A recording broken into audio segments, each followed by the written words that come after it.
Hello friends, welcome back to channel jobs files in Kannada.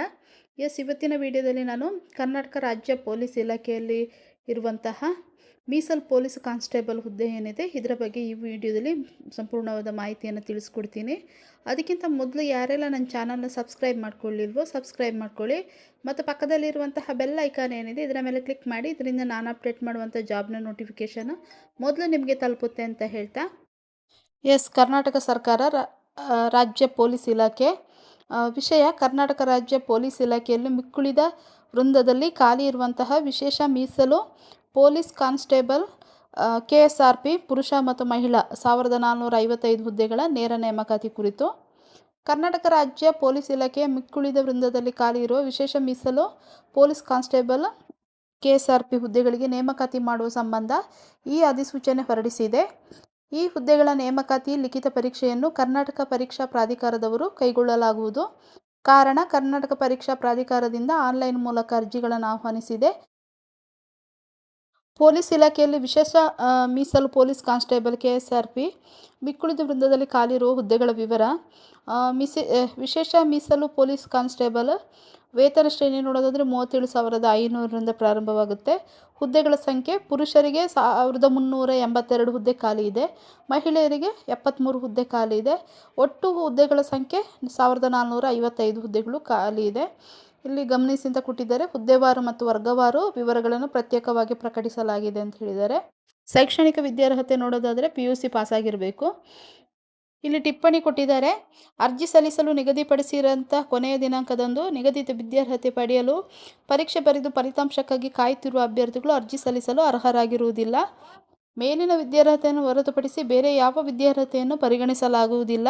ಅರ್ಜಿ ಸಲ್ಲಿಸಲು ಕೊನೆಯ ದಿನಾಂಕದೊಳಗೆ ಎಲ್ಲ ಅಭ್ಯರ್ಥಿಗಳು PUC 12ನೇ ತರಗತಿ ಅಥವಾ ತತ್ಸಮಾನ ಪರೀಕ್ಷೆಯ ಅಂಕಪಟ್ಟಿಯನ್ನು ಹೊಂದಿರಬೇಕು. ಇನ್ನು ಕನ್ನಡ ಭಾಷಾ ಪರೀಕ್ಷೆಗಾಗಿ ಸರ್ಕಾರಿ ಅಧಿಸೂಚನೆ ಸಂಖ್ಯೆಯನ್ನು ಕೊಟ್ಟಿದ್ದಾರೆ.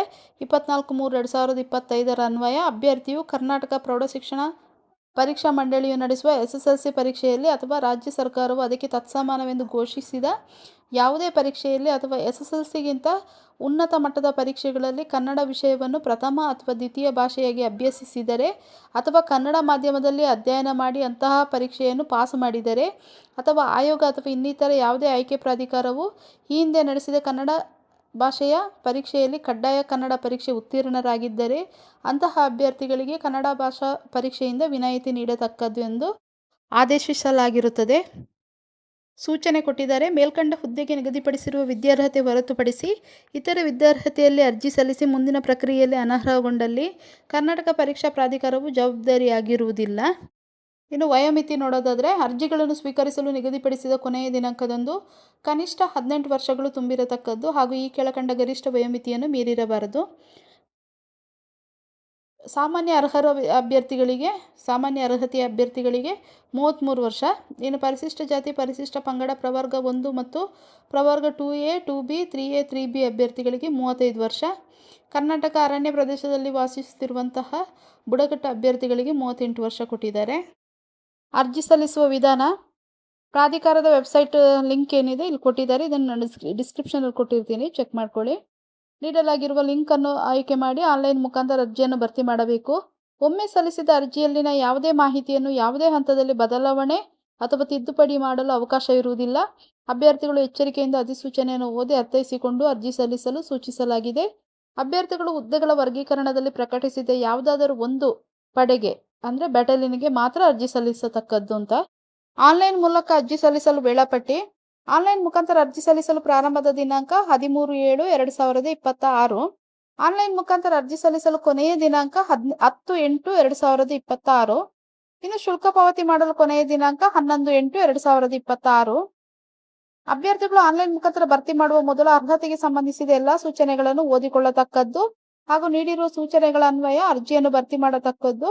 ತಪ್ಪು ಅಥವಾ ಸುಳ್ಳು ಮಾಹಿತಿಯನ್ನು ನೀಡಿ ಅರ್ಜಿ ಸಲ್ಲಿಸಿದಲ್ಲಿ ಯಾವುದೇ ಸಮಯದಲ್ಲಾದರೂ ಯಾವುದೇ ಸೂಚನೆ ನೀಡದೆ ಅಭ್ಯರ್ಥಿತನವನ್ನು ರದ್ದುಗೊಳಿಸಲಾಗುವುದು ಹಾಗೂ ನಿಯಮಾನುಸಾರ ಅಂತರ ವಿರುದ್ಧ ಸರ್ಕಾರವು ಅಥವಾ ಪ್ರಾಧಿಕಾರ ಅಥವಾ ಸಂಸ್ಥೆಯು ಕಾನೂನಿನ ಅನ್ವಯ ಸೂಕ್ತ ಕ್ರಮಗಳನ್ನು ಕೈಗೊಳ್ಳಲಾಗುವುದು ಅಂತ ತಿಳಿಸಿದ್ದಾರೆ. ಇನ್ನು ತರಬೇತಿ, ಕಾಯಂ ಪೂರ್ವ ಅವಧಿ ಮತ್ತು ವೇತನ ಶ್ರೇಣಿ ನೋಡೋದಾದ್ರೆ, ತರಬೇತಿ: ನೇಮಕಾತಿ ಹೊಂದಿದ ಅಭ್ಯರ್ಥಿಗಳು DG ಮತ್ತು IGP ಅವರು ಕಾಲಕಾಲಕ್ಕೆ ನಿರ್ದಿಷ್ಟಪಡಿಸಿದ ಪೊಲೀಸ್ ತರಬೇತಿ ಶಾಲೆಗಳಲ್ಲಿ 9 ತಿಂಗಳ ಮೂಲ ಬುನಾದಿ ತರಬೇತಿಯನ್ನು ಪಡೆಯಬೇಕು. ತರಬೇತಿಯಲ್ಲಿ ನಿಗದಿಪಡಿಸಿದ ಪರೀಕ್ಷೆಯಲ್ಲಿ ಉತ್ತೀರ್ಣರಾಗಬೇಕು. ಸದರಿ ಪರೀಕ್ಷೆಯಲ್ಲಿ ಅನುತ್ತೀರ್ಣರಾದ ಅಭ್ಯರ್ಥಿಗಳಿಗೆ ಮತ್ತೊಂದು ಅವಕಾಶವನ್ನು ನೀಡಲಾಗುವುದು. ಸದರಿ ಅವಕಾಶದಲ್ಲಿಯೂ ಸಹ ಅನುತ್ತೀರ್ಣರಾದ ಅಭ್ಯರ್ಥಿಗಳನ್ನು ಸೇವೆಯಿಂದ ವಜಾಗೊಳಿಸಲಾಗುವುದು ಅಂತ ತಿಳಿಸಿದ್ದಾರೆ. ಕಾಯಂ ಪೂರ್ವ ಅವಧಿ ಕರ್ನಾಟಕ ನಾಗರಿಕ ಸೇವಾ ಕಾಯಂ ಪೂರ್ವ ನಿಯಮಗಳು ಏನಿದೆ, ಇದರ ನೇರ ನೇಮಕಾತಿ ಮೂಲಕ ಆಯ್ಕೊಂಡ ಅಭ್ಯರ್ಥಿಗಳು ಸೇವೆಗೆ ಸೇರಿದ ದಿನಾಂಕದಿಂದ ಮೂಲ ಬುನಾದಿ ತರಬೇತಿ ಸೇರಿದಂತೆ 2 ವರ್ಷ 6 ತಿಂಗಳುಗಳ ಕಾಲದ ಕಾಯಂ ಪೂರ್ವ ಅವಧಿಯಲ್ಲಿರ್ತಾರೆ. ಇನ್ನು ವೇತನ ಶ್ರೇಣಿ ನೋಡೋದಾದರೆ 37,500ರಿಂದ ಸ್ಯಾಲ್ರಿ ಪ್ರಾರಂಭವಾಗುತ್ತೆ. ಪಿಂಚಣಿ ಸೌಲಭ್ಯ ಸರ್ಕಾರದ ಆದೇಶ ಸಂಖ್ಯೆ ಏನು ಕೊಟ್ಟಿದ್ದಾರೆ ಇದರಂತೆ ರಾಷ್ಟ್ರೀಯ ಪಿಂಚಣಿ ಯೋಜನೆ NPS ಸೌಲಭ್ಯ ಅನ್ವಯವಾಗುವುದು. ಶುಲ್ಕ ಆನ್ಲೈನ್ ಮೂಲಕ ಮಾತ್ರ ಶುಲ್ಕ ಪಾವತಿಸಬೇಕಾಗುತ್ತೆ. ಸಾಮಾನ್ಯ ಅರ್ಹತೆ ಮತ್ತು ಇತರೆ ಪ್ರವರ್ಗಗಳು ಅಂದರೆ 2A 2B 3A 3B ಅಭ್ಯರ್ಥಿಗಳು 750 ರೂಪಾಯಿ ಪಾವತಿಸಬೇಕಾಗುತ್ತೆ. ಇನ್ನು ಪರಿಶಿಷ್ಟ ಜಾತಿ ಪರಿಶಿಷ್ಟ ಪಂಗಡ ಪ್ರವರ್ಗ 1 ಹಾಗೂ ಮಾಜಿ ಸೈನಿಕ ಅಭ್ಯರ್ಥಿಗಳು ರು 500 ರೂಪಾಯಿ ಪಾವತಿಸಬೇಕಾಗುತ್ತೆ. ಪಾವತಿಸಿದ ಶುಲ್ಕವನ್ನು ಹಿಂದಿರುಗಿಸಲಾಗುವುದಿಲ್ಲ. ಇನ್ನು ಪರೀಕ್ಷಾ ವಿಧಾನ ನೋಡೋದಾದರೆ ಮೇಲ್ಕಂಡ ಹುದ್ದೆಗಳಿಗೆ ಲಿಖಿತ ಪರೀಕ್ಷೆಯನ್ನು ಆಫ್ಲೈನ್ OMR ಟೈಪಲ್ಲಿ ನಡೆಸಲಾಗುವುದು. ಲಿಖಿತ ಪರೀಕ್ಷೆಯನ್ನು ರಾಜ್ಯದ ಆಯ್ದ ಜಿಲ್ಲಾ ಕೇಂದ್ರಗಳಲ್ಲಿ ನಡೆಸಲಾಗುವುದು. ಆಡಳಿತಾತ್ಮಕ ಉದ್ದೇಶದಿಂದ ಜಿಲ್ಲಾ ಪರೀಕ್ಷಾ ಕೇಂದ್ರಗಳು ಬದಲಾವಣೆಯ ಷರತ್ತಿಗೆ ಒಳಪಟ್ಟಿರುತ್ತೆ.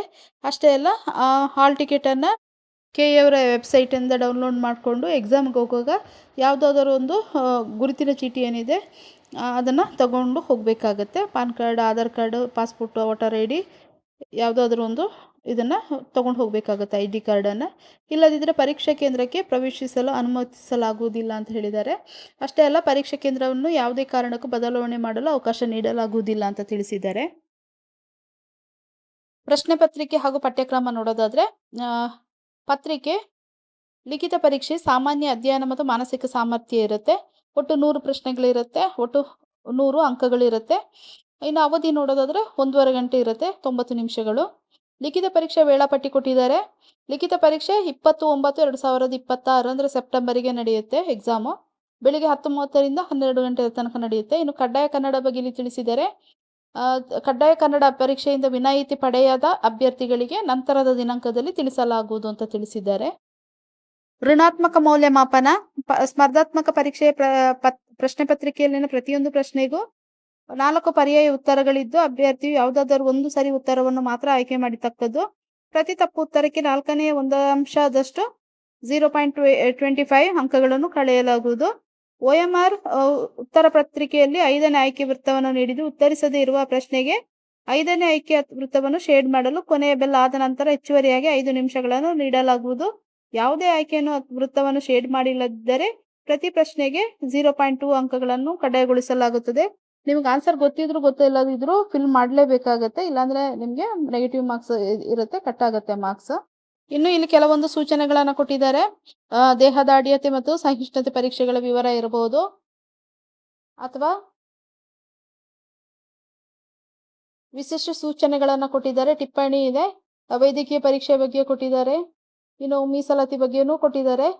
ಅಷ್ಟೇ ಅಲ್ಲ, ಇದು ನಿಮ್ಮದು ಕನ್ನಡ ಮಾಧ್ಯಮ ಅಭ್ಯರ್ಥಿ ಇರ್ಬೋದು, ಗ್ರಾಮೀಣ ಅಭ್ಯರ್ಥಿ ಇರ್ಬೋದು, ಇದರ ಬಗ್ಗೆ ಎಲ್ಲ ಡೀಟೇಲ್ ಆಗಿ ಕೊಟ್ಟಿದ್ದಾರೆ. ನೀವು ಅಪ್ಲಿಕೇಶನ್ ಹಾಕ್ಲಿಕ್ಕಿಂತ ಮುಂಚಿತವಾಗಿ ಡೀಟೇಲ್ ಆಗಿ ನೋಟಿಫಿಕೇಶನ್ನ ಓದ್ಕೊಂಡು ಆಮೇಲೆ ಅಪ್ಲಿಕೇಶನ್ ಹಾಕಿ.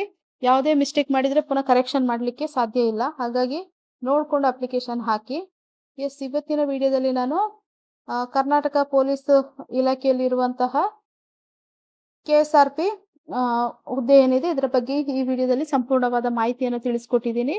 ನೀವೇನಾದರೂ ಎಲಿಜಿಬಲ್ ಇದ್ದು ನಿಮಗೇನಾದರೂ ಆಸಕ್ತಿ ಇದ್ದರೆ ಈ ಹುದ್ದೆಗೆ ಅರ್ಜಿ ಸಲ್ಲಿಸಿ ಅಂತ ಹೇಳ್ತಾ, ಹಾಗೆ ಈ ವಿಡಿಯೋ ಇಷ್ಟ ಆದರೆ ಒಂದು ಲೈಕ್ ಕೊಡಿ. ಹಾಗೆ ಯಾರಿಗೆ ಈ ವಿಡಿಯೋದ ಅಗತ್ಯ ಇದೆಯೋ ಅವರೊಂದಿಗೆ ಈ ವಿಡಿಯೋನ ಶೇರ್ ಮಾಡ್ಕೊಳ್ಳಿ ಅಂತ ಹೇಳ್ತಾ, ಹಾಗೆ ಸಬ್ಸ್ಕ್ರೈಬ್ ಮಾಡ್ಕೊಳ್ಳೋದನ್ನು ಮರಿಬೇಡಿ ಅಂತ ಹೇಳ್ತಾ, ಥ್ಯಾಂಕ್ ಯು ಫಾರ್ ವಾಚಿಂಗ್.